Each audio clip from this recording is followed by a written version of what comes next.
I want to first start with what's on everybody's mind, I think, the latest development of democracy, what's on the Kavanaugh Supreme Court nomination proceedings. What is your perspective of those latest developments? I wanted to start off with an easy question. I thought this was going to be fun. I think it was a travesty. I think it was sad, sad, sad for the United States Senate, sad for the country. I think both witnesses were not put through a process that was respectful of the stakes and the toll on their families and on them.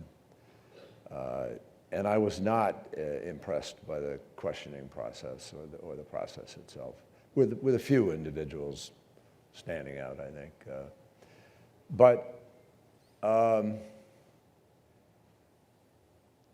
it was so obvious to everybody, it was so clear that if you have an eyewitness to an allegation, and this is basically a he said, she said situation, when you have an eyewitness, which is rare, you interview the eyewitness, you talk to them, you put them under oath. I mean, I used to be a prosecutor. I spent 4 or 5 years running the largest district attorney's office in Massachusetts, one of the largest in the country, one of the 10 largest. And it's just incomprehensible to me. And what was happening was they were trying to give the nomination the bum rush. They were trying to just get it done, not do it all. And that's an insult to the process. So we can all find things to really not be happy about in this context. I hope and pray that the investigation now will be thorough, will address each of the pieces that need to be addressed, and that the Senate will do what it's supposed to be. It's supposed to be the world's greatest deliberative body. It was the world's greatest children's playpen squabble that I've ever seen, and sad for all of us. By the way, it underscores what I think is one of the most critical things that we need to achieve in the country, which is finding a way for people to be able to work together again. We just can't, our country is losing major opportunities on a global basis right now. On redoing trade in a way that is reasonable and sensible, and will get something done, not just engaging in slapping tariffs and throwing invective back and forth at each other, in dealing with serious issues ranging from cyber, which you don't hear enough about, where there is not the kind of government effort there ought to be to try to deal with what is really a national security threat at the highest level, equal to the threat we had in the 1950s and 60s and 70s with respect to nuclear weapons. There has to be a president who's willing to lead the country to a new arms control agreement. And the new arms control agreement has to be one framed around cyber and cyber warfare, because you can bring a nation to its heels in a matter of hours in today's world. So, the Kavanaugh thing just sort of underscores to me the loss of civility, the loss of the real value system on which our democracy is based. And it takes you right back to Benjamin Franklin's warnings to us, to a woman, when he walked down the steps of Philadelphia Constitution Hall after they had worked late into the night to finish the Constitution and the work on the structure of our government. And people were waiting to know what the result of their work was. And a woman shouted at him, "Tell us, Dr. Franklin, what do we have, a monarchy or a republic?" And he looked at her and he said, "A republic, if you can keep it. If you can keep it." We're still an experiment, folks. We're 330 years in terms of that part of the experiment. Iran is 5,000 years old. The Middle Eastern, many of the countries are not as countries old, but as tribes and entities they are old. We need to, Egypt, cradle of civilization, Mesopotamia, Euphrates. I think the first words I heard in school that I remember, Mesopotamia and Euphrates rivers. And the cradle of civilization, and writing and papyrus and mathematics, arithmetic. Think about it. And we're not respecting the choices that go into taking our republic where the founding fathers dreamed. Well, let's go there. In your book, you go deep describing an old Senate that worked. How did the system get so broken, and what's the answer to fixing it?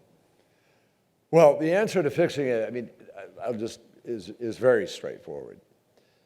It got where it got because I believe a lack of exampled leadership. When Everett Dirksen was there, Bob Dole, George Mitchell, I mean, even in recent times, we had leaders who wanted the Senate to work in a certain way and who did not play politics every day with the politics of destruction, the politics of orthodoxy of ideology, the politics of my way or the highway. That started, I mean, it started in a way with the Southern strategy and Dick Vigory, some of you may remember the name, from direct mail and the politics of personal attack. But it really reached its zenith. It began with the Gingrich Revolution, 1990s. And we saw people coming over to the Senate who were just different from people who'd been there previously. They didn't care about collegiality. They didn't care about building relationships. They didn't care about taking time to learn the rules of the Senate the way Robert Byrd might have wished we would have, and so forth.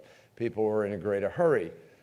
But also there was sort of a less serious approach to legislating.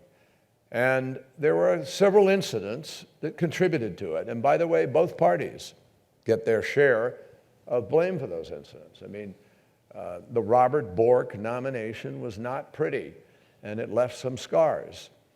By the same token, the John Tower nomination wasn't pretty. I mean, you can go through some history, but by the same token, not having a hearing or even allowing meetings for a highly qualified presidential choice for the Supreme Court named Merrick Garland for 14 months creates its own sense of a grievance. So you've got a buildup of grievances, folks. You have a buildup of grievances that have really stolen the ability of adults to act like adults. So are we just talking about a change of personnel? Tit for tat. Yes, I believe what you need. I mean, you asked the solution. I really believe this. I mean, I believe in leadership. I believe leadership is meaningful. If you say, this is going to be the agenda, this is how we're going to behave, this is what we're going to do, a lot of people will fall in line and toe the line. I mean, that's something I learned in the United States Navy, folks. One of the great gifts of being in the Navy in a war was learning leadership, learning hierarchy, learning, the responsibility to deliver to somebody who's in charge and to behave in a certain way. And we've lost that. When somebody in the caucus can go to the floor of the Senate and openly in the floor of the Senate call his own leader a liar, you got a problem. I mean, the civility of the place begins to break apart. You guys happen to know particularly who that might be. So I do believe in leadership. I think if you had a Speaker of the House and a Majority Leader of the Senate, and they called the Minority Leader of the House and Minority Leader of the Senate, and the four of them sat down and said, guess what? We're here to serve the country. And we're here to serve citizens, and we have to do it in a civil way that works, and we're not going to tolerate. And we're going to go back to our caucuses and all agree on a fundamental set of rules.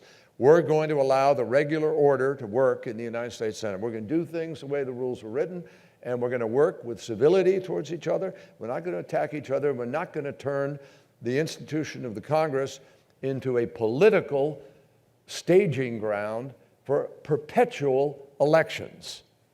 If you went back to your caucuses and said that, and we're going to work out some rules on how we do this, people would, I think, most of them, say terrific. Not all. You still got some people, bomb throwers, and others. But folks, here's what's happened, if you don't mind. Can I take a moment? Go ahead. Of course, that's why we're here. It's very understandable what has happened in our country, and it's very lamentable. Washington has not been working for a long enough period of time that people on both sides of the aisle and in the middle have all grown really angry and really frustrated. And it's very understandable. And over the years, promises have been made, but promises weren't kept and delivered. So you had the Gingrich Revolution, which did the contract for America. But you wound up with a certain corruption in the process that destroyed that initiative, and there was no delivery. So you had a Tea Party come along. A Tea Party came along, promised the same things: smaller government, lower taxes, less regulation, get rid of Roe v. Wade. You know the litany, but it didn't happen. So along came the Freedom Caucus. Same promises, didn't happen. In fact, they helped to create the gridlock that just stopped everything from happening. So citizens at home said, hey, wait a minute, folks, nothing's happening. And so along comes Donald Trump, businessman, outsider, seems, by all appearances, to be successful, and he does a hostile takeover of the Republican Party. And that's where we are. And on our side of the fence, you cannot say there weren't warning signs, with tens of thousands of people coming out to listen to other candidates who had a fairly hard, message. It was exciting some people, and it didn't seem to percolate within the whole party structure and the campaign. So we wound up with an election, and this is one of the most important messages I will give you tonight.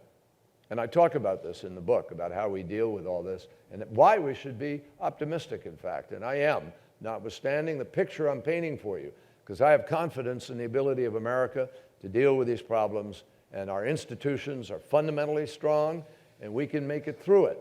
The question is, how much opportunity loss is there? How costly is it? What's the impact of dissing our allies, moving away from NATO, losing trade, all these things? But that's another question.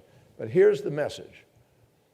In 2016, the turnout of eligible voters in the United States of America was 54.2%. When Obama was elected in 2008, it was 62.3%. When he was reelected 4 years later, it was 58.9% or 58.5%. When George W. and I ran in 2004, it was 60.3%.